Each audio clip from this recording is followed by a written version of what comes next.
안녕하십니까, 책돌입니다. 오늘 소개해드릴 책은 1% 부자의 법칙입니다. 저자는 사이토 히토리입니다. 자본주의 사회에서 가장 중요한 것은 무엇일까? 이 질문에서 당연히 돈이라는 대답이 따를 것이다. 그렇다면 자본주의 사회에서 행복을 누리는 사람은 많은 돈을 소유하고 있는 부자가 아닐까? 그래서 자본주의 사회에서 살고 있는 사람은 누구나 부자가 되기를 바란다. 부를 누리며 즐길 수 있는 삶을 위해 심신의 노력을 아끼지 않는다. 그러나 열심히 노력했을 경우 먹고 사는 문제는 해결될지 모르지만 부자가 될 수 있는 확률은 그다지 높지 않다. 그 이유는 무엇일까? 이 책의 저자 사이토 히토리는 운 좋은 일본 최고의 백만장자이며 최고 납세자로 꼽힌다. 그는 중학교를 졸업한 것이 최종 학력이고 학교 성적도 우수한 편은 아니었지만 주위에 있는 머리 좋은 사람과 최선을 다해 노력하는 사람, 재능이 뛰어난 사람을 제치고 수백억 원을 가진 부자가 될 수 있었던 것은 운이 좋았기 때문이다. 아무리 공부를 잘하고 재능도 있다 해도 운이 좋은 사람은 이길 수 없는 법이다. 운 좋은 사람에게는 운의 파동이 발상되어 운 좋은 일만 생기는 것이다. 운 좋은 부자들은 하기 싫은 일을 억지로 하지 않으며 돈을 벌기 위해서 애쓰지 않는다. 노력이란 하기 싫은 일, 내키지 않는 일이라 해도 돈을 벌기 위해 수고하는 힘으로 정신적 만족이라는 충족감을 바탕으로 형성되는 활력에 찬 생체 에너지가 발생되지 않기 때문이다. 부자들에게 질문을 하면 흔히 다음과 같은 대답을 들을 수가 있다. 돈이란 자기가 버는 것이 아니라 다른 사람이 벌게 해주는 것이다. 바람직한 대인관계를 형성하는 것이 그만큼 중요하다는 의미이다. 그리고 바람직한 대인관계는 다른 사람에게 즐거움과 편안함을 제공할 수 있는 사람, 즉 생체 에너지를 발산하는 사람들의 공감대에 바탕한다. 그러나 이 같은 인격 형성은 노력을 통해서는 갖추기가 어렵다. 이를 즐길 줄 아는 마음, 주어진 환경과 상황을 있는 그대로 받아들이고 수용할 수 있는 여유로운 마음이 있어야 한다. 자본주의 사회에서는 돈이 가장 중요하다. 하지만 인간에게는 즐거운 삶이 가장 중요하다. 그런데 가장 중요한 돈을 벌 수 있는 기본적인 인격 형성이 바로 일에 대한 즐거움과 여유로운 마음을 갖추는 데서 시작하는 것이 저자의 주장이다. 이는 또한 천회의 법칙, 균형의 법칙, 가속의 법칙, 78%의 법칙에 깔려있는 기본적인 사고방식이다. 노력을 한다는 것은 고통을 의미한다. 하기 싫은 일을 해야 하기 때문에, 하기 싫은 공부를 해야 하기 때문에 그것은 결코 즐거움을 주지 않는다. 다만 그 결과가 즐거움을 줄 수는 있다. 하지만 결과가 인생의 전부는 아니다. 하루하루 삶 자체가 항상 소중한 것이 인생이다. 또한 노력에 따른 결과는 작은 부에 지나지 않는다. 주어진 환경에서 행복을 느낄 줄 아는 사람, 자신의 일을 즐기며 그 즐거움을 다른 사람과 함께 공유할 수 있는 여유를 가지고 있는 사람이야말로 진정한 부자가 될 수 있다. 파랑새는 결코 멀리 있지 않다. 아니, 파랑새는 이 세상에 존재하지 않는다. 인간의 마음, 인간의 여유로운 마음이 파랑새를 만들어낼 수 있으며 그것이 바로 인간이기 때문에 가능한 행복 찾기다. 그리고 그것이야말로 진정한 부자를 만들어준다. 여기까지 옴기니의 글이었고요. 그렇다면 본문을 본격적으로 한번 살펴보도록 하겠습니다. 웃음은 삶의 가치를 바꾼다. 세상은 단순하다. 나는 오랫동안 세상은 단순하다고 주장해왔다. 그런데 이 생각은 이제 숨을 쉬는 공기와 같이 자연스러운 가치관으로 자리 잡았다. 하지만 사람들은 대부분 그렇게 생각하지 않는 듯하다. 세상이 단순하다는 사실을 확실하게 이해하고 있는 사람은 10명 정도나 될까? 그 10명은 모두 내 제자들이다. 그들은 모두 나와 같은 일을 하고 있고 나만큼은 아니지만 사람들에게 이른바 부자라고 불린다. 제자라고는 하지만 내게는 일에 관한 어떤 특별한 노하우를 배운 사람들은 아니다. 내 가치관을 이해하는 사람들이라는 의미에서 제자라고 표현한 것뿐이다. 나는 오래전부터 사람을 만날 때마다 세상은 단순하다고 얘기해왔다. 하지만 대부분 내 생각을 이해하지 못할 뿐 아니라 이해하려조차 하지 않았다. 마치 이상한 사람 취급을 하는 듯한 사람도 있을 정도였다. 하지만 내 제자들은 나를 믿어주었다. 그들에게 내가 늘 얘기한 것이 바로 세상은 단순하다는 사실이다. 좀 더 얘기를 진전시켜보자. 모든 바람은 돈을 통해 이루어지는 것일까? 그리고 돈을 통해 이루어진 바람은 사람에게 반드시 행복을 안겨주는 것일까? 유감스럽지만 그렇지 않다. 돈만으로는 행복을 손에 넣을 수가 없다. 행복을 위해서는 돈 말고도 건강한 몸과 풍요로운 마음이 요구된다. 이 세 가지가 조화를 이루어야 모든 바람이 충족될 수 있다. 그렇다면 돈이 없으면 어떻게 될까? 돈이 없으면 살아갈 수 없는 것일까? 물론 그렇지 않다. 하지만 돈이 없으면 마음에 들지 않는 사람에게 고개를 숙여야 하는 바람직하지 못한 결과가 현실로 나타난다. 사람은 누구나 장점을 갖고 있다. 단, 자칫 오판하게 되면 단점이 증가함으로써 결국에는 기분 나쁜 사람이 되고 만다. 누구나 가급적 기분 나쁜 사람은 상대하고 싶지 않을 것이다. 하물며 마음에 들지 않는 사람에게 머리를 숙여야 하는 인생이란 정말 답답한 인생이 아닐 수가 없다. 아니, 절망적인 인생이라고까지 표현할 수 있다. 그런데 돈이 없으면 마음에 들지 않는 사람을 피해 살 수가 없다. 나아가 그런 사람에게 머리를 숙여야 하는 사태까지 발생한다. 나는 한약 판매 사업을 운영하고 있다. 그런데 손님들 중에도 왠지 기분 나쁜 사람이 있다. 그런 상대에게 다음과 같이 잘라 말할 수 있다면 얼마나 속이 시원할까? 당신은 마음에 들지 않는 사람입니다. 당신 같은 사람에게는 내 물건을 팔 수 없습니다.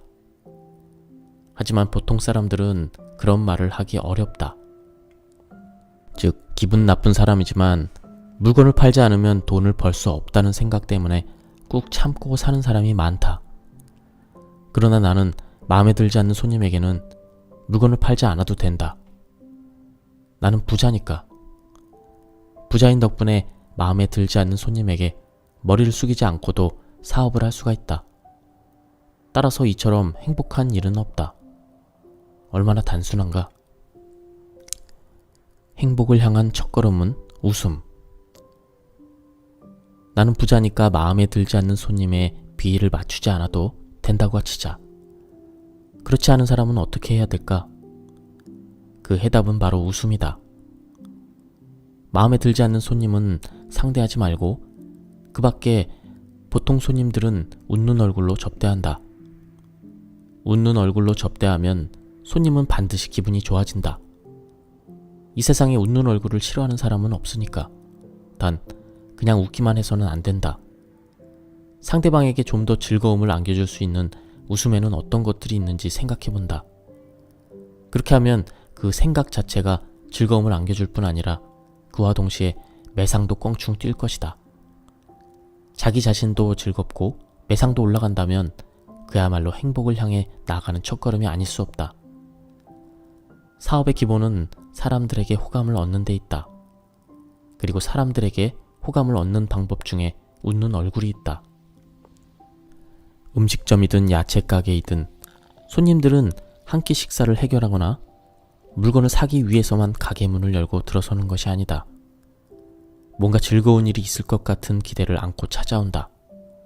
그런데 가게 점원이 퉁명스러운 표정을 짓고 있다면 당연히 기분이 좋을 리가 없다. 그렇다고 손님이 가게로 들어오는 순간 갑자기 얼굴 가득 미소를 띠는 것도 바람직하지 않다. 손님은 당신이 생각하는 것처럼 바보가 아니기 때문에 그런 식으로 속이려 해도 즉시 들통나기 때문이다. 진심으로 자신이 하는 일을 즐기면서 그 즐거움을 손님에게도 나눠주겠다는 마음을 가져보자.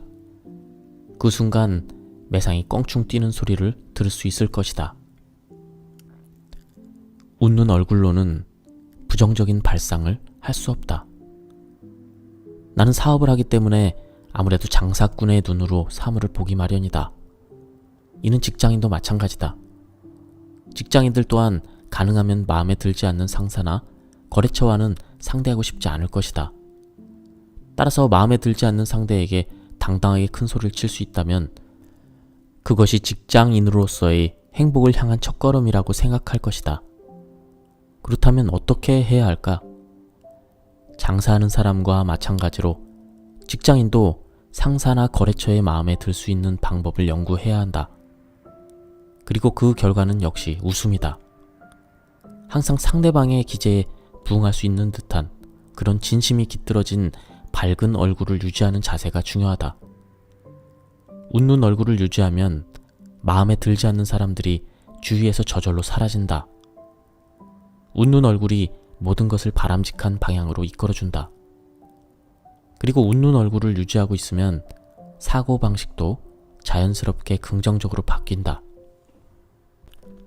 한번 시험해보면 알 수 있지만 웃는 얼굴로는 부정적인 생각을 할 수 없다. 웃는 얼굴로 부정적인 말을 하거나 기분 나쁜 생각을 한다는 것은 불가능하기 때문이다. 웃음은 신이 인간에게만 내린 축복이다. 웃는 사람은 실제로 웃지 않는 사람보다 더 오래 산다. 과학자들은 수천 년 전부터 웃음이 왜 생기며 건강에 어떤 영향을 주는지에 대해 연구해왔다. 그러나 웃음의 건강 효과에 대해 밝혀진 과학적 지식은 아직 미미하다. 인간은 스트레스를 많이 받기 때문에 그것을 해소할 수 있는 적절한 감정 표현이 없다면 아마도 세상은 더없이 삭막할 것이며 모두가 정신병자가 되어 있을지도 모른다. 최근 미국에선 많이 웃는 사람에게서 심장병 발병이 적다는 연구 결과가 나왔다. 우리 몸에는 내장들을 지배하는 교감신경과 부교감신경 두 가지 자율신경이 있다. 놀람, 불안, 초조, 짜증 등은 교감신경을 예민하게 만들어 심장을 상하게 한다. 반면 웃음은 부교감신경을 자극해 심장을 천천히 뛰게 하며 몸 상태를 편안하게 해준다. 이것이 심장병이 적게 생기는 이유이다. 웃음은 스트레스와 분노, 긴장을 완화해 심장마비 같은 돌연사와 암도 예방해준다. 스태퍼드 대학의 윌리엄 박사에 따르면 한 번 웃는 것은 에어로빅 운동을 5분 동안 하는 것과 같으며 2분 동안 웃는 것은 30분 동안 격렬하게 노를 저은 운동량과 같다고 한다. 어떤 일이든 즐겁게 하라. 이를 놀이라고 생각하라. 세상에는 이 세상과 저 세상이 있다.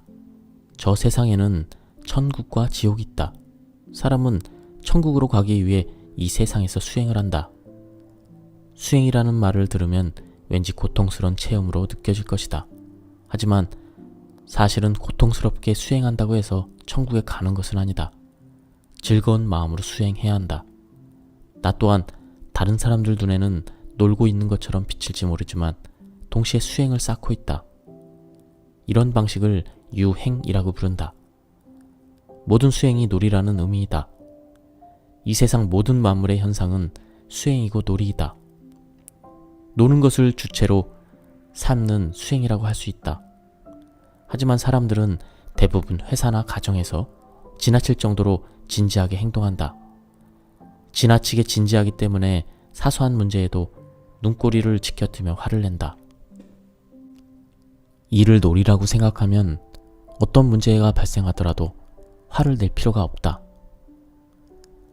모든 일이 잘 풀릴 것이라 믿어라.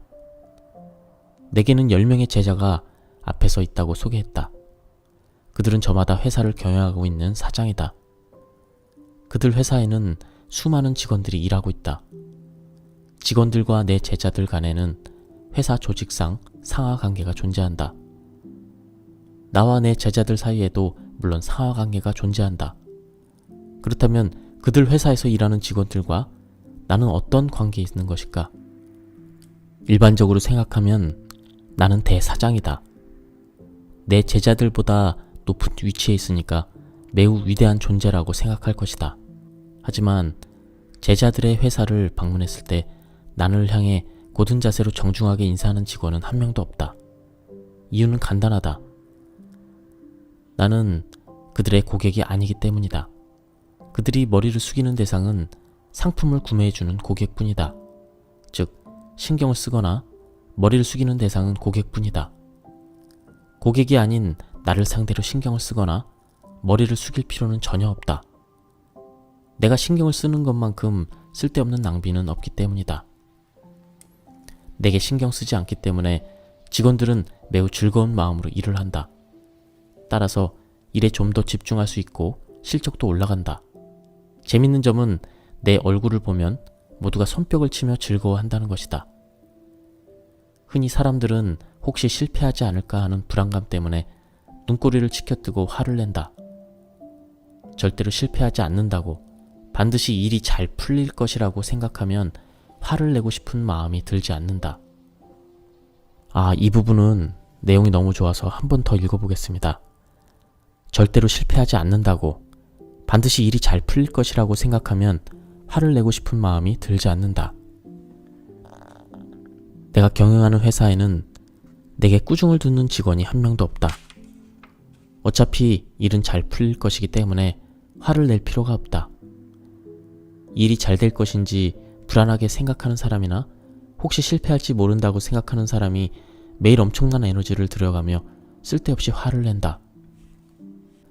화를 내면 인상이 바뀐다. 화를 내는데도 인상이 바뀌지 않는 사람은 없다. 화를 잘 내는 사람의 얼굴을 살펴보면 미간에 주름이 많고 눈과 눈 사이가 좁다. 또한 입끝이 팔자로 처져 있다. 이는 인생을 최악으로 만드는 인상, 즉 불행으로 이끄는 인상이다. 눈과 눈 사이, 즉 미간 한가운데는 제3의 눈이라는 마음의 눈이 존재한다. 사물의 본질을 간파할 수 있는 이 제3의 눈은 이 세상의 중요한 존재를 볼 수 있기 때문에 사람을 행복하게 만든다. 하지만 미간을 자주 찌푸리면 얼굴 주름이 좌우에서 몰려와 제3의 눈이 닫혀버린다. 그 결과 행복해지기 위해 필요한 것을 전혀 볼 수가 없다. 따라서 좋은 아이디어가 결코 샘솟지 않는다. 나는 항상 싱글벙글 웃고 있다. 이 같은 인상을 유지하면 제3의 눈이 활짝 열린다. 따라서 끊임없이 아이디어가 떠오른다. 제3의 눈에 더해 입술 양끝이 약간 올라가는 듯한 인상은 운세를 좋게 만드는 작용이 있다. 다른 사람의 자존심을 먼저 생각하라. 성공의 비결은 즐거운 생활. 웃는 얼굴이 자리를 잡으면 주위에는 마음에 들지 않는 사람이 사라지고 매상이 올라가며 항상 긍정적인 생각을 하게 되기 때문에 하루하루가 즐겁고 행복하게 느껴진다. 사람은 즐거운 생활을 하기 위해 일을 하고 사랑을 한다. 즐거운 생활을 목표로 살아가는 것이 인생의 가장 큰 행복이다. 즐거운 생활을 목표로 살면 세상이 사뭇 다르게 보인다. 예를 들어 즐겁게 일을 할 수 있는 방법에 대해 진지하게 생각한다. 여러분이 사장이라면 사원 전체가 즐거운 마음으로 일할 수 있는 방법을 모색한다. 실제로 그렇게 해보면 알 수 있지만 사원들은 정말 행복해진다. 나에게는 10명의 제자가 있다고 앞에서 소개했다. 그들에게 내가 가르친 내용은 경영의 노하우가 아니라 어떻게 해야 즐거운 생활을 할 수 있는지 문제였다. 그들도 내 말을 즉시 이해한 것은 아니지만 나름대로 즐거운 생활을 실천한 결과 회사의 매출이 급속도로 신장되었다. 성공을 위한 비결이 있다면 그것은 즐거운 생활을 하려면 어떻게 해야 하는지 진지하게 생각하는 태도이다. 그렇다면 어떻게 해야 즐거운 생활을 할 수 있을까? 즐거운 생활을 하려면 다른 사람이 가지고 있는 자존심을 높여주어야 한다. 이 부분 중요해서 한 번 더 말하겠습니다. 즐거운 생활을 하려면 다른 사람이 가지고 있는 자존심을 높여주어야 한다. 사람은 자존심을 통해 자신이 이 세상에서 얼마나 소중한 존재인지 실감한다. 주위 사람들로부터 고맙다는 말을 들으면서 자신이 이 세상에서 도움이 되는 존재라는 사실을 자각할 때만큼 행복한 순간이란 없다. 예를 들어 사장이 평사원에게 다음과 같이 격려를 했다고 치자. 자네 덕분에 우리 회사의 매출이 작년보다 훨씬 높아졌어. 그 말을 듣는 순간 평사원은 즉시 자존심이 충족될 것이다.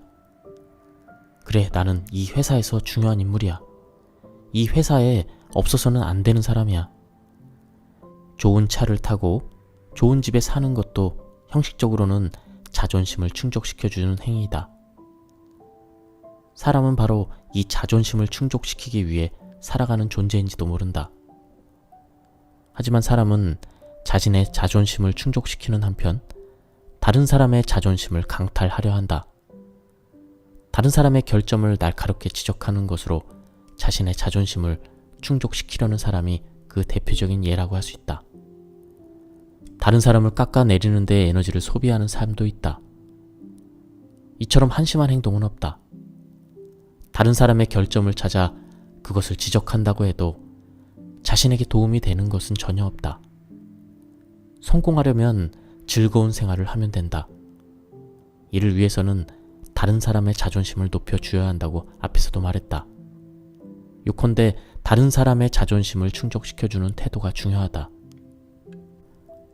다른 사람의 자존심을 충족시켜줄 수 있는 가장 좋은 방법은 그 사람을 칭찬하는 것. 어떻게든 장점을 찾아 칭찬하는 것이다. 무조건적인 칭찬이 가장 중요하다. 칭찬을 받은 상대방은 당연히 즐거워한다. 따라서 상대방이 즐거워할 수 있는 칭찬을 했을 때 당신은 그 사람의 자존심을 충족시켜 줄 수 있다. 반면에 상대방이 즐거움을 느끼지 못하는 칭찬은 의미가 없다. 상대방에게 즐거움을 주려면 먼저 여러분이 그 사람에게 인정을 받아야 한다. 자신이 인정을 하는 사람에게 칭찬을 받아야 즐거움을 느낄 수 있기 때문이다. 마음에 들지 않는 사람에게 칭찬을 받았다고 해서 즐거워할 사람은 없다. 나는 지난 10년 동안 고액 납세자 순위 명단에 줄곧 이름 석자를 올릴 수 있었다. 그 덕분에 상대방의 자존심을 훨씬 더 쉽게 충족시켜 줄 수 있게 되었다. 나와 함께 식사를 하는 것만으로도 상대방은 즐거워한다.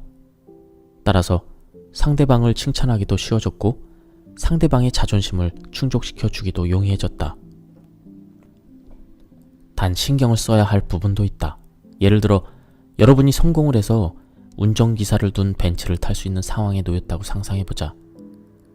이제 다른 사람의 자존심을 충족시켜 줄 수 있는 입장에 있다. 따라서 운전기사에게 따뜻하게 한마디만 건네면 된다. 자네는 정말 장점이 많은 사람이야. 그 결과 운전기사는 곧 기분이 좋아질 것이다. 즉, 가벼운 말 한마디로 운전기사의 자존심을 간단하게 충족시켜 줄 수 있다. 하지만 이렇게 생각하는 사람도 있다. 나는 운전기사가 딸린 벤츠를 타고 다닐 정도니까 성공한 인물이야. 이는 자신의 자존심만 중요하게 생각할 뿐이다. 따라서 운전기사에게 진심으로 우러나는 존경을 받을 수가 없다. 따라서 설령 운전기사를 칭찬한다 해도 상대방은 결코 기분 좋게 받아들이지 않는다. 결국 그런 사람은 언젠가는 대중교통을 이용해야 되는 신세로 전락한다. 아이디어를 얻으려면 독서를 즐겨라. 독서를 즐기는 사람만 책을 읽는다. 공부도 즐거운 마음으로 해야 능률에 오른다. 그렇지 않으면 의미가 없기 때문에 세심한 주의가 요구된다. 가장 좋은 공부는 독서다. 폭넓은 분야의 책을 많이 읽도록 하자.